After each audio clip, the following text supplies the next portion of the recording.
Hi hello welcome back to my channel. ಒಲ್ಲದ ಬಂದ ಭಾಗ 19. ಅಥರ್ವ ತೆಗೆದುಕೋ ಎಂದು ಅವನ ಅಮ್ಮ ಹೇಳಿದ ಕೂಡಲೇ ಜ್ಯೂಸ್ ಲೋಟವನ್ನು ತೆಗೆದುಕೊಂಡನು.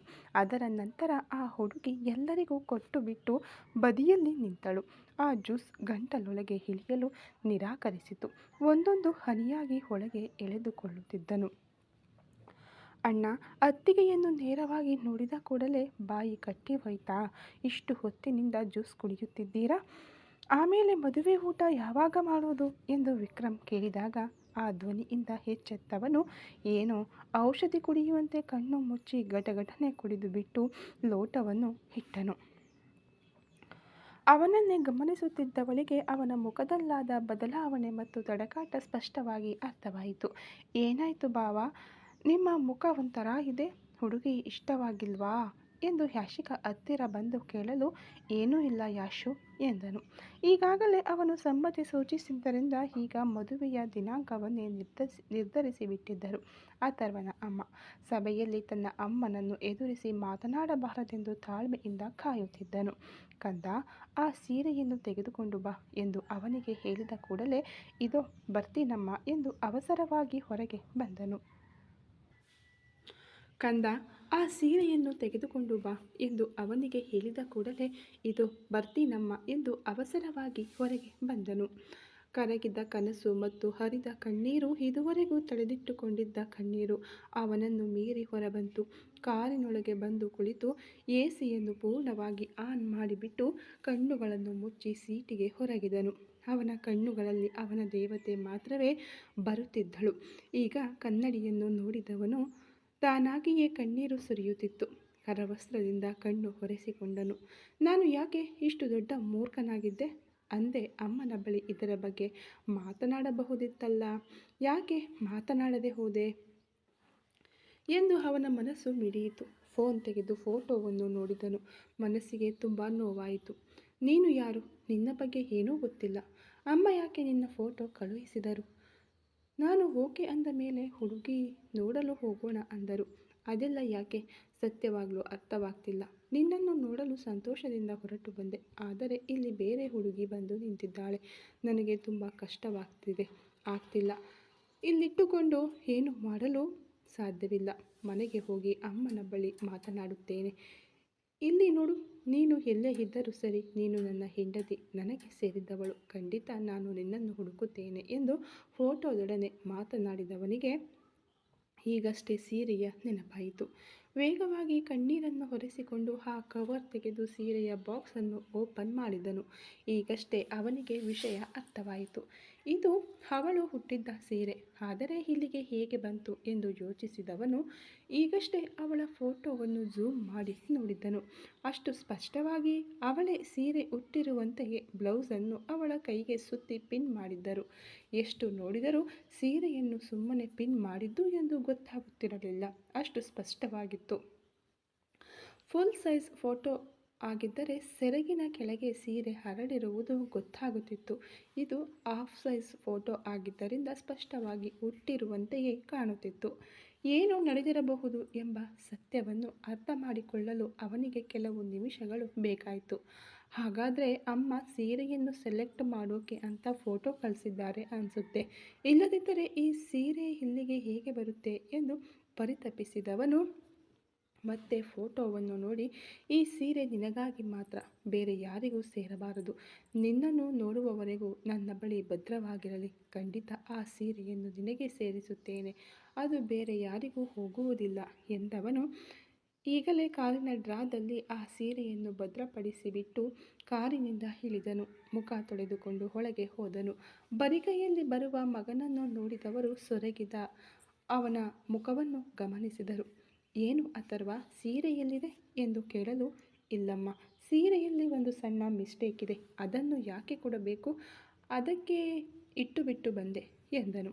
ಈಗ ಹುಡುಗಿಯ ತಾಯಿಯನ್ನು ನೋಡಿದವರು, ಕ್ಷಮಿಸಿ ಬೇಗರೆ, ಸೀರೆಯಲ್ಲಿ ಡ್ಯಾಮೇಜ್ ಇದೆ ಅನಿಸುತ್ತೆ, ನಾನೇ ಗಮನಿಸದೆ ತೆಗೆದುಕೊಂಡು ಬಂದು ಬಿಟ್ಟೆ. ನಾಳೆ ನಾವು ಹೊಸ ಸೀರೆ ತೆಗೆದುಕೊಳ್ಳುತ್ತೇವೆ, ನೀವು ಅಳತೆಯ ಬ್ಲೌಸ್ ಮಾತ್ರ ಕೊಡಿ ಎಂದರು. ಅದರ ನಂತರ ಎಲ್ಲರೂ ಸ್ವಲ್ಪ ಹೊತ್ತು ಮಾತನಾಡಿ ಅಲ್ಲಿಂದ ಹೊರಟರು.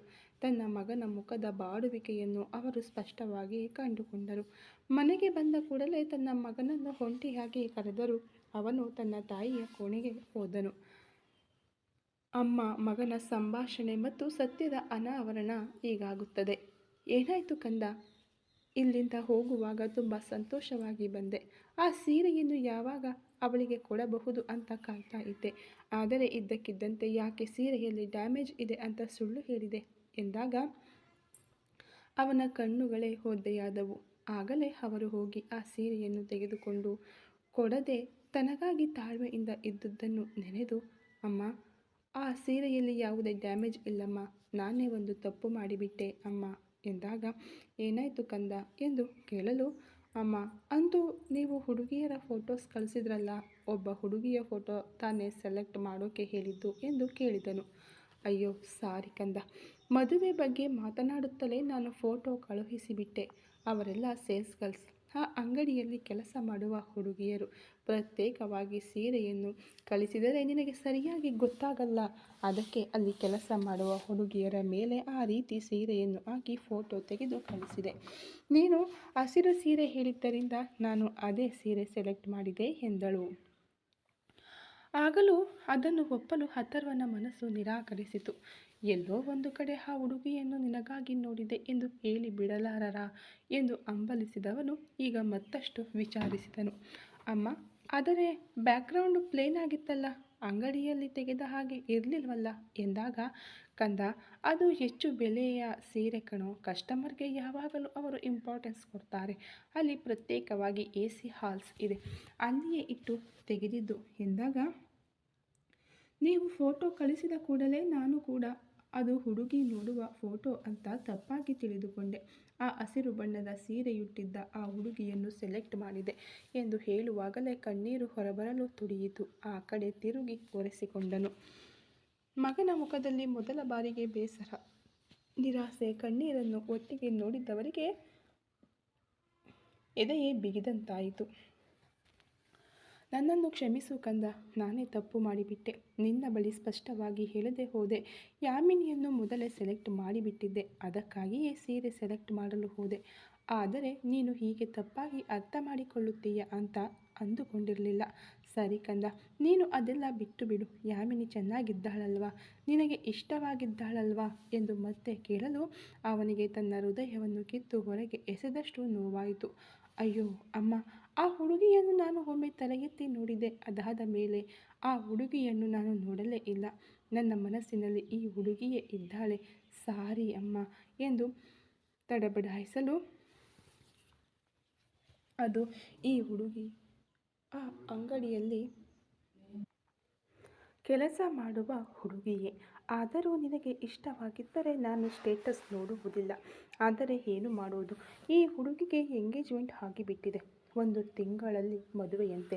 ಜೊತೆಯಲ್ಲಿ ಕೆಲಸ ಮಾಡುವ ಹುಡುಗಿ ಹೇಳಿದಳು. ಹಾಗಿರುವಾಗ ಹೇಗೆ ಕಂದ ಎಂದಾಗ ಅವನ ಹೃದಯದಲ್ಲಿ ಹಲವು ಆನೆಗಳು ಏರಿ ತುಳಿದಂತಹ ನೋವು. ಮುಂದಿನ ಮಾತು ಹೊರಬರಲು ನಿರಾಕರಿಸಿತು. ಎದೆಯನ್ನು ಒತ್ತಿ ಹಿಡಿದು ತನ್ನನ್ನು ತಾನು ಸಮತೋಲನ ಮಾಡಿಕೊಳ್ಳಲು ಹೋರಾಡಿದನು. ಅವನನ್ನು ಹಾಗೆ ನೋಡಿದ ಅಮ್ಮನಿಗೆ ಅದಕ್ಕಿಂತ ಹೆಚ್ಚು ನೋವಾಯಿತು. ಕಂದ, ಅಮ್ಮನನ್ನು ಕ್ಷಮಿಸು ಎಂದು ಕೇಳಲು ತನ್ನ ತಾಯಿಯ ಕಣ್ಣಲ್ಲಿ ಕಣ್ಣೀರನ್ನು ನೋಡಿದವನು ಕಷ್ಟಪಟ್ಟು ತನ್ನನ್ನು ತಾನು ಸುಧಾರಿಸಿಕೊಂಡು, ಪರವಾಗಿಲ್ಲಮ್ಮ, ನಾನೇ ತಪ್ಪಾಗಿ ಅರ್ಥ ಮಾಡಿಕೊಂಡೆ. ನನಗೇನೂ ತೊಂದರೆ ಇಲ್ಲ. ಆ ಹುಡುಗಿ ಬೇರೊಬ್ಬನಿಗೆ ಸ್ವಂತವಾಗಲಿದ್ದಾಳೆ. ಅವಳನ್ನು ನೆನಪಿಸಿಕೊಳ್ಳುವುದು ಕೂಡ ಪಾಪವೇ. ನಾನು ಮರೆಯಲು ಪ್ರಯತ್ನಿಸುತ್ತೇನೆ. ಅದಕ್ಕೆ ಸ್ವಲ್ಪ ಟೈಮ್ ಬೇಕಾಗುತ್ತೆ. ಅಲ್ಲಿಯವರೆಗೆ ಮದುವೆ ಬೇಡಮ್ಮ, ಸ್ವಲ್ಪ ದಿನ ಹೋಗಲಿ, ಆಮೇಲೆ ನೋಡಿಕೊಳ್ಳೋಣ ಎಂದಾಗ, ಕಂದ, ನಿನ್ನನ್ನು ನಂಬಿ ನಾನು ಹುಡುಗಿಯ ಮನೆಗೆ ಮಾತು ಕೊಟ್ಟು ಬಿಟ್ಟೆ. ಮಾತು ತಪ್ಪಿದರೆ ಚೆನ್ನಾಗಿರಲ್ಲ ಕಣೋ. ಆ ಹುಡುಗಿಗಿಂತ ಯಾಮಿನಿ ಚೆನ್ನಾಗಿದ್ದಾಳಲ್ವಾ, ಒಳ್ಳೆಯ ಹುಡುಗಿ ಕಣೋ. ಯಾಕೆ ಈಗ ಅವಳನ್ನು ಬಿಟ್ಟು ಬೇರೆ ಹುಡುಗಿ ನೋಡಬೇಕು? ನನಗೆ ತುಂಬ ಇಷ್ಟವಾಗಿದೆ ಕಣೋ ಎಂದಾಗ, ಓಕೆ ಅಮ್ಮ, ನಿಮ್ಮ ಇಷ್ಟ ಎಂದನು. ಎಷ್ಟೇ ದೊಡ್ಡ ರತಿಯೇ ಬಂದರೂ ತನ್ನ ಹೃದಯದಲ್ಲಿರುವ ತನ್ನ ದೇವತೆಗೆ ಸಾಟಿಯಾಗುವುದಿಲ್ಲ ಎಂದು ಆಗಲೂ ಅವನ ಮನಸ್ಸು ಅಳುತ್ತಿತ್ತು. ಅಣ್ಣ ಎಂಬ ವಿಕ್ರಮ್ ದನಿ ಕೇಳಿ ಇಂದಿನ ನೆನಪಿಗೆ ಬಂದನು ಅಥರ್ವ. ಅವನ ಕಣ್ಣುಗಳು ಒದ್ದೆಯಾಗಿದ್ದವು. ಅವನನ್ನು ನೇರವಾಗಿ ನೋಡಿ ಮಾತನಾಡಲು ಹೆದರಿದವನಿಗೆ ಅವನ ಕಣ್ಣು ಒದ್ದೆಯಾಗಿರುವುದು ಗೊತ್ತಾಗಲಿಲ್ಲ. ತಲೆ ತಗ್ಗಿಸಿದಂತೆಯೇ ತನ್ನ ಅಣ್ಣನಿಗೆ ಅಮ್ಮ ನಿಮ್ಮನ್ನು ಒಳಗೆ ಕರೆದರು ಎಂದಾಗ ಒಳಗೆ ಹೋದನು. ಇತ್ತ ಅತ್ತೆ ನಕ್ಷತ್ರ ಬಳಿ ಮುಂದುವರಿಸಿ ಹೇಳುತ್ತಿದ್ದಾರೆ. ಅಂದು ನಿನ್ನ ಫೋಟೋ ನೋಡಿ ನೀನೇ ಹುಡುಗಿ ಅಂತ ನನ್ನ ಮಗ ನಿರ್ಧರಿಸಿಬಿಟ್ಟಿದ್ದ. ಹುಡುಗಿ ನೋಡಲು ಹೋದಾಗಲೇ ಅವನಿಗೆ ಹುಡುಗಿ ಬೇರೆ ಅಂತ ಗೊತ್ತಾಗಿದ್ದು. ಪಾಪ ತುಂಬ ಬೇಸರ ಮಾಡಿಕೊಂಡ. ನಿನ್ನ ಫ್ರೆಂಡ್ ಹೇಳಿದ್ದನ್ನು ನಾನು ನಂಬಿ ನಿನಗೆ ಮದುವೆ ಆಗಲಿದೆ ಅಂತ ಅಸಡ್ಡೆಯಿಂದ ಬಿಟ್ಟುಬಿಟ್ಟೆ. ಅದಾದ ಮೇಲೆ ಕೆಲವು ಸಮಸ್ಯೆಗಳಿಂದ ಅವನ ಮದುವೆ ನಿಂತು ಹೋಯಿತು. ಆದರೆ ಅದು ಕೂಡ ಒಳ್ಳೆಯದಕ್ಕೆ ಅಂತ ಈಗ ನನಗೆ ಅರ್ಥವಾಗ್ತಿದೆ. ಅವನು ಇಷ್ಟಪಟ್ಟ ಹುಡುಗಿ ಇವತ್ತು ಅವನಿಗೆ ಹೆಂಡತಿಯಾಗಲಿದ್ದಾಳೆ. ತುಂಬ ಸಂತೋಷವಾಗ್ತಿದೆ ನಕ್ಷತ್ರ ಎಂದರು. ಆಗಲೇ ನಕ್ಷತ್ರ ಹೇಳಿದಳು, ಕ್ಷಮಿಸಿ ಅತ್ತೆ, ಅಂದು ನನ್ನ ಫ್ರೆಂಡ್ ನಿಮ್ಮ ಬಳಿ ಬೇಕಂತಲೇ ಸುಳ್ಳು ಹೇಳಿಬಿಟ್ಟಳು. ನೀವು ನನ್ನ ಬಗ್ಗೆ ಸ್ವಲ್ಪ ಹೊಗಳಿ ಮಾತನಾಡಿದ್ದರಿಂದ ಅವಳು ನನ್ನನ್ನು ಹೊಗಳುತ್ತಿದ್ದಾಳೆಂದು ತಿಳಿದುಕೊಂಡು ನನಗೆ ಎಂಗೇಜ್ಮೆಂಟ್ ಆಗಿದೆ, ಮದುವೆ ಆಗಲಿದೆ ಅಂತ ನಿಮ್ಮ ಬಳಿ ಸ್ವಲ್ಪ ಎಕ್ಸ್ಟ್ರಾ ಬಿಲ್ಡಪ್ ಕೊಟ್ಟು ಬಿಟ್ಟಳು. ಅದಾದ ಮೇಲೆ ನಾನು ಅವಳಿಗೆ ಬೈದೆ. ಅವಳೇ ಅಂದಳು, ಹೀಗೆ ದೊಡ್ಡವರು ಆಶೀರ್ವಾದ ಮಾಡುವಾಗ ನಾವು ಈ ರೀತಿ ಒಳ್ಳೆ ಕಾರ್ಯ ನಡೆಯಲಿದೆ ಅಂತ ಹೇಳಿದರೆ ಅವರು ತುಂಬ ಸಂತೋಷ ಪಡುತ್ತಾರೆ, ಅದಕ್ಕಾಗಿಯೇ ಹೇಳಿದೆ ಅಂತ ಹೇಳಿದಳು. ಅದಾದ ಮೇಲೆ ಒಂದು ಸಮಸ್ಯೆಯಲ್ಲಿ ಸಿಲುಕಿ ಏನೇನೋ ಆಗಿ ನಾನು ಚೆನ್ನೈಗೆ ಬಂದೆ. ಅದರ ನಂತರವೇ ಇವರನ್ನು ಮೀಟ್ ಮಾಡಿದ್ದು ಎಂದು ಹೇಳಿ ಮುಂದಿನ ಮಾತು ಕಂಪನಿಗೆ ಸೇರಿದ್ದರ ಬಗ್ಗೆ ಮಾತನಾಡುವಷ್ಟರಲ್ಲಿ ಅಲ್ಲಿಗೆ ಅಥರ್ವ ಬಂದು ಬಿಟ್ಟನು. ಅಮ್ಮ ಕರೆದಿರಾ ಅಂದಾಗ, ಕಂದ ಈಗ ತಾನೇ ಎಲ್ಲ ವಿವರವನ್ನು ಹೇಳಿದೆ. ನೀನು ಅವಳ ಹತ್ತಿರ ಆ ಸೀರೆಯ ಬಗ್ಗೆ ಏನು ಹೇಳಲೇ ಇಲ್ವಾ ಎಂದು ಕೇಳಿದರು. ಇಲ್ಲಮ್ಮ, ಅದರ ಬಗ್ಗೆ ಅವಳ ಹತ್ತಿರ ನಾನು ಏನು ಹೇಳಿಲ್ಲ ಅಂದಾಗ, ಅದನ್ನೇ ಈಗ ನಾನು ಹೇಳಿದೆ ಕಂದ. ಹೇಗೋ ಅವಳಿಗೆ ಸೇರಬೇಕಾದ್ದು ಅವಳಿಗೆ ಸೇರಿತು ಎಂದರು. ಸರಿಯಮ್ಮ, ಟೈಮ್ ಆಗ್ತಿದೆ, ನಾವು ಹೊರಡುತ್ತೇವೆ ಎಂದನು. ಸರಿ ಕಂದ, ಇನ್ನು ಮುಂದೆಯಾದರೂ ಸಂತೋಷವಾಗಿರು. ನೀನು ನಕ್ಷತ್ರಾಳನ್ನು ಮತ್ತೆ ನೋಡಿದ ತಕ್ಷಣ ನನ್ನ ಹತ್ತಿರ ಹೇಳಬಹುದಿತ್ತಲ್ಲ, ಯಾಕೆ ಇಷ್ಟು ದಿನ ವೆಯ್ಟ್ ಮಾಡಿದೆ?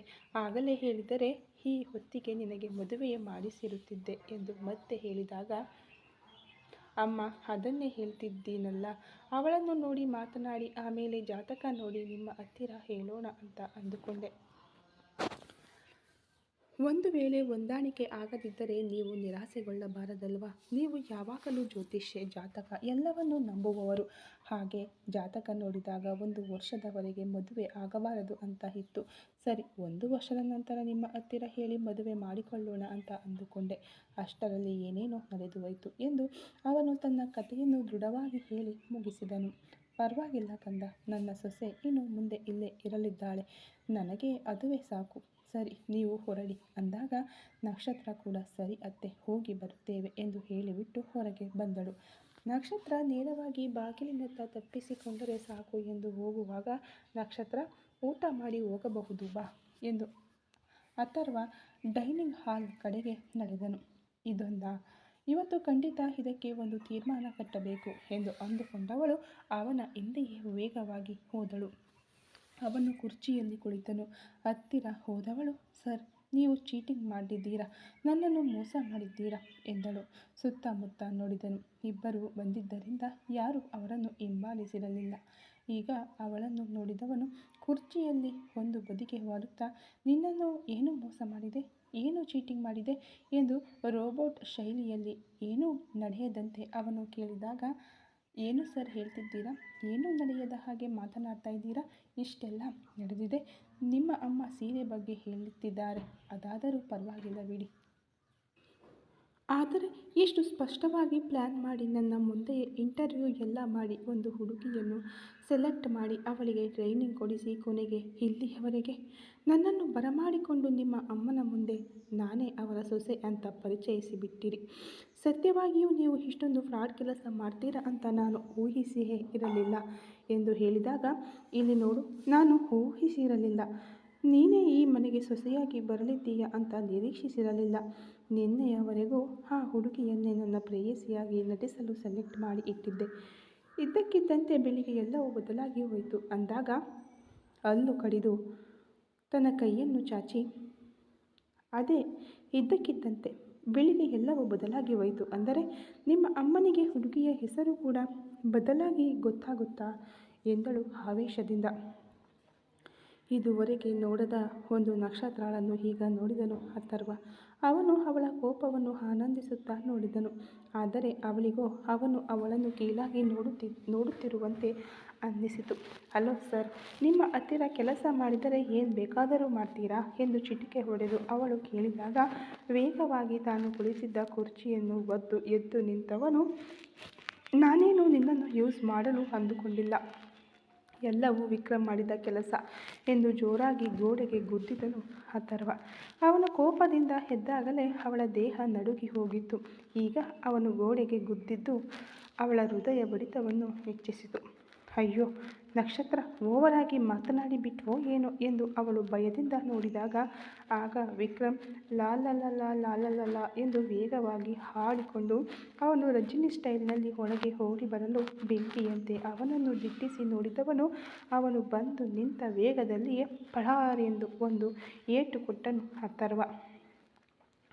ಅಣ್ಣ, ಯಾಕೆ ಹೊಡೆಯುತ್ತಿದ್ದೀಯಾ ಎಂದು ಅವನು ಕೆನ್ನೆ ಹಿಡಿದುಕೊಳ್ಳಲು, ನೀನು ಮಾಡಿದ ಕೆಲಸಕ್ಕೆ ನಿನ್ನನ್ನು ಹೊಡೆಯದೆ ಮುದ್ದಾಡಬೇಕಾ? ನೀನು ಗೋಲ್ಮಾಲ್ ಮಾಡಿದ್ದಕ್ಕೆ ಇವಳು ನನ್ನನ್ನು ಫ್ರಾಡ್ ಅಂತ ಉಗಿಯುತ್ತಿದ್ದಾಳೆ. ಮರ್ಯಾದೆಯಿಂದ ಇವಳ ಹತ್ತಿರ ನಿಜವನ್ನು ಹೇಳು ಅಂದಾಗ ಕಷ್ಟಪಟ್ಟು ತನ್ನನ್ನು ತಾನು ಧೈರ್ಯ ತಂದುಕೊಂಡವಳು, ಸರ್, ನೀವು ತುಂಬ ನಟಿಸಬೇಡಿ, ಸ್ಪಷ್ಟವಾಗಿ ಪ್ಲ್ಯಾನ್ ಮಾಡಿ ಎಲ್ಲವನ್ನೂ ಮಾಡಿಬಿಟ್ಟು ಈಗ ಯಾಕೋಸ್ಕರ ನಿಮ್ಮ ತಮ್ಮನನ್ನು ಹೊಡೆಯುತ್ತಿದ್ದೀರಾ ಎಂದು ಅವಳು ಕೇಳಿದಾಗ, ಉಸ್ಸಪ್ಪ, ಇವಳು ಬೇರೆ ಎಂದು ಗೊಣಗುತ್ತಾ ಅವಳ ಕಡೆಗೆ ತಿರುಗಿದವನು, ಇಲ್ಲಿ ನೋಡಮ್ಮ, ನಿನ್ನೆ ರಾತ್ರಿ ನನ್ನ ಅಮ್ಮನ ಹತ್ತಿರ ನಾನು ಒಬ್ಬ ಹುಡುಗಿಯನ್ನು ಲವ್ ಮಾಡ್ತಿದ್ದೀನಿ, ಆ ಹುಡುಗಿಗೆ ಅಮ್ಮ ಅಪ್ಪ ಇಲ್ಲ, ಅನಾಥೆ ಅಂತ ನಾನು ಹೇಳಿದ್ದು. ಆ ಹುಡುಗಿಯನ್ನು ನೆನೆಸಿಕೊಂಡೇ ಹೊರತು ನಿನ್ನನ್ನು ನೆನೆಸಿಕೊಂಡಲ್ಲ. ಆದರೆ ನನ್ನ ಜೊತೆ ಹುಟ್ಟಿದ ಈ ಬೇತಾಳ ಬೆಳಗ್ಗೆಯೇ ನಿನ್ನ ಫೋಟೋವನ್ನು ನನ್ನ ಅಮ್ಮನಿಗೆ ತೋರಿಸಿ ನೀನೇ ನಾನು ಲವ್ ಮಾಡ್ತಿರೋ ಹುಡುಗಿ ಅಂತ ಹೇಳಿಬಿಟ್ಟಿದ್ದಾನೆ. ಅವರೂ ನಂಬಿಬಿಟ್ಟರು. ಅದರ ಮೇಲೆ ನನಗೆ ಏನು ಮಾಡಬೇಕೆಂದು ತಿಳಿಯಲಿಲ್ಲ. ಲಾಸ್ಟ್ ಟೈಮಲ್ಲಿ ಏನು ಮಾಡಲು ಹೇಳ್ತೀಯಾ? ಕರೆಕ್ಟಾಗಿ ನೀನು ಬಂದು ಬಿಟ್ಟೆ. ಹೇಗೆ ಆ ಹುಡುಗಿಯನ್ನು ಕರೆದುಕೊಂಡು ಹೋಗಿ ಅವರ ಮುಂದೆ ನಿಲ್ಲಿಸಲು ಸಾಧ್ಯ? ನಾವು ಸುಳ್ಳು ಹೇಳಿ ಮೋಸ ಮಾಡುತ್ತಿದ್ದೇವೆ ಅಂತ ನಮ್ಮ ಅಮ್ಮ ಅಂದುಕೊಳ್ಳಲ್ವಾ? ಅದಕ್ಕಾಗಿಯೇ ಬೇರೆ ದಾರಿ ಇಲ್ಲದೆ ಆ ಹುಡುಗಿಯನ್ನು ಕಳುಹಿಸಲು ಹೇಳಿಬಿಟ್ಟೆ. ನಿನ್ನನ್ನು ಮನೆಯೊಳಗೆ ಕರೆದುಕೊಂಡು ಬಂದೆ. ಈಗ ಅರ್ಥವಾಯ್ತಾ ಎಂದು ಹಲ್ಲು ಕಡಿದು ಅವನು ಹೇಳಿದಾಗ, ಸರ್, ಆದರೂ ನೀವು ಮಾಡಿದ್ದು ಚೀಟಿಂಗ್. ಇದರಲ್ಲಿ ನನಗೆ ಸಮ್ಮತಿ ಇಲ್ಲ. ಪ್ಲೀಸ್, ಈ ನಟಿಸುವ ಕೆಲಸವೆಲ್ಲ ನಮಗೆ ಸೆಟ್ ಆಗಲ್ಲ. ನಾನು ಹೊರಡುತ್ತೇನೆ ಅಂದಾಗ, ಇಲ್ಲಿ ನೋಡು, ನೀನೇ ಸೊಸೆ ಅಂತ ನಮ್ಮ ಅಮ್ಮ ನಂಬಿಬಿಟ್ಟಿದ್ದಾರೆ. ಇದರ ಮೇಲೆ ನನಗೆ ಬೇರೆ ದಾರಿ ಇಲ್ಲ. ಆದ್ದರಿಂದ ನನ್ನ ಪ್ರೇಯಸಿಯಾಗಿ ನೀನು ಆ್ಯಕ್ಟ್ ಮಾಡು. ಆಫೀಸ್ನಲ್ಲಿ ಸಂಬಳ ಪಡೆಯುವ ಹಾಗೆ ಇಲ್ಲೇ ಸಂಬಳ ತೆಗೆದುಕೋ, ಏನು ಸಮಸ್ಯೆ ಇಲ್ಲ ಎಂದು ಹೇಳಿಬಿಟ್ಟು ಕೆಳಗೆ ಬಿದ್ದಿದ್ದ ಕುರ್ಚಿಯನ್ನು ನೇರ ಮಾಡಿ ಹಾಕಿಕೊಂಡು ಕುಳಿತನು ಅಥರ್ವ. ಅಣ್ಣನ ಇಷ್ಟೆಲ್ಲ ಮಾತನಾಡಿದ್ದು ಎಂಬ ಆಘಾತದಿಂದ ಇನ್ನೂ ಹೊರಬಂದಿರಲಿಲ್ಲ ವಿಕ್ರಮ್. ಅವತ್ತು ಫೋಟೋ ನೋಡಿ ನನ್ನ ಅಣ್ಣ ಕರಗಿ ಪ್ರೀತಿಸಿದ್ದು ನನಗೆ ಗೊತ್ತು. ನಾನು ಇಷ್ಟು ದಿನ ಅದು ಯಾಮಿನಿನೇ ಅಂತ ನೆನೆಸಿಕೊಂಡು ಫೀಲ್ ಮಾಡಿದೆ. ಆದರೆ ಇವತ್ತು ನಾವು ವಾಸವಾಗಿದ್ದ ದೇವಸ್ಥಾನದಲ್ಲಿ ಹೇಳಿ ನನ್ನ ಅಣ್ಣನ ಹುಡುಗಿ ಮ್ಯೂಸಿಕ್ ಅಂತ ಕನ್ಫರ್ಮ್ ಆಯಿತು. ಅವತ್ತು ಅಷ್ಟು ಲವ್ ಮಾಡಿದ್ರು. ಆದರೆ ಈಗ ಮ್ಯೂಸಿಕ್ ಮುಂದೆ ಯಾಕೆ ಅವಳನ್ನು ಹಿಂದೆ ಮುಂದೆ ಗೊತ್ತಿಲ್ಲದ ಹಾಗೆ ಮಾತನಾಡ್ತಿದ್ದಾರೆ, ಏನೂ ಅರ್ಥವಾಗ್ತಿಲ್ವಲ್ಲ ಎಂಬ ಗೊಂದಲದಲ್ಲಿ ಅವನು ನೋಡುತ್ತಿರಲು, ಸರ್, ಆ್ಯಕ್ಟ್ ಮಾಡೋದಾ? ಅದೆಲ್ಲ ನನಗೆ ಸರಿ ಬರೋಲ್ಲ ಎಂದು ತಲೆ ಅಲ್ಲಾಡಿಸುತ್ತಾ ಅವಳು ಹೋಗಲು, ಹಾಗಾದರೆ ಬೇಕಿದ್ರೆ ಒರಿಜಿನಲ್ ಆಗಿಯೇ ಇರ್ತೀಯಾ ಎಂದು ಪಟ್ಟನೆ ಅಥರ್ವ ಹೇಳಿದಾಗ ಒಂದು ಕ್ಷಣ ತಡಬಡಾಯಿಸಿ ಸುಧಾರಿಸಿಕೊಂಡವಳು, ಸರ್, ನೀವು ಪಕ್ಕಾ ಬಿಸ್ನೆಸ್ ಮ್ಯಾನ್. ಈಗ ನನಗೆ ಎಲ್ಲವೂ ಅರ್ಥವಾಗ್ತಿದೆ. ನನಗೆ ಒಳ್ಳೆಯದು ಮಾಡೋ ಹಾಗೆ ನನ್ನ ಸಮಸ್ಯೆಗಳನ್ನೆಲ್ಲ ಮುಗಿಸಿಬಿಟ್ಟು ಈಗ ನಿಮ್ಮ ಸಮಸ್ಯೆಯನ್ನು ಬಗೆಹರಿಸಿಕೊಳ್ಳಲು ನನ್ನನ್ನು ಯೂಸ್ ಮಾಡ್ತಿದ್ದೀರಾ? ಇದಕ್ಕೇನೂ ನಾನು ಸರಿ ಹೋಗುವುದಿಲ್ಲ. ಪ್ಲೀಸ್, ಇದರಿಂದ ನನ್ನನ್ನು ರಿಲೀಸ್ ಮಾಡಿ. ನಿಮ್ಮ ಹತ್ತಿರ ಕೆಲಸ ಕೂಡ ನನಗೆ ಬೇಡ. ನಾನು ತಿರುಚೆಂದೂರಿಗೆ ಹೋಗಿ ನನ್ನ ಅಮ್ಮನ ಜೊತೆ ವ್ಯವಸಾಯ ಮಾಡಿಕೊಂಡು ಬದುಕಿಕೊಳ್ಳುತ್ತೇನೆ ಎಂದು ಪಟಪಟನೆ ಅವಳು ಮಾತನಾಡಿದಾಗ, ಅಯ್ಯೋ ಮ್ಯೂಸಿಕ್, ನನ್ನ ಅಣ್ಣನನ್ನು ಎಂದು ವಿಕ್ರಮ್ ಬಾಯಿ ತೆರೆಯಲು ಅವನ ಕಡೆಗೆ ತಟ್ಟನೆ ತಿರುಗಿ ದಿಟ್ಟಿಸಿದ ಅಥರ್ವ, ನೀನು ಬಾಯಿ ಮುಚ್ಚು, ಏನು ಮಾತನಾಡಬಾರದು. ಇದರ ಮೇಲೆ ಇವನನ್ನು ನಾನು ಡೀಲ್ ಮಾಡಿಕೊಳ್ಳುತ್ತೇನೆ, ನೀನು ಹೊರಡು ಎಂದನು. ಅಣ್ಣ, ನಿನ್ನಿಂದ ಒಂಟಿಯಾಗಿ ನಿಭಾಯಿಸಲು ಸಾಧ್ಯವಿಲ್ಲ ಎಂದಾಗ, ಏ ಇನ್ನು ಮುಂದೆ ಅವಳನ್ನು ನಾನೇ ನಿಭಾಯಿಸಬೇಕು. ಪ್ರತಿಯೊಂದು ಬಾರಿಯೂ ನಾನು LKG ಹುಡುಗನ ಹಾಗೆ ನಿನ್ನನ್ನು ಕರೆಯಲು ಸಾಧ್ಯವಿಲ್ಲ.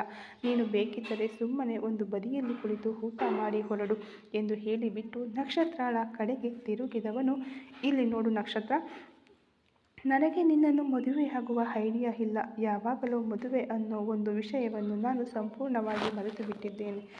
ನಾನು ನಿನ್ನ ಫೋಟೋ ನೋಡಿ ಇಷ್ಟವಾಗಿದೆ ಅಂತ ಹೇಳಿದ್ದು ನಿಜಾನೇ.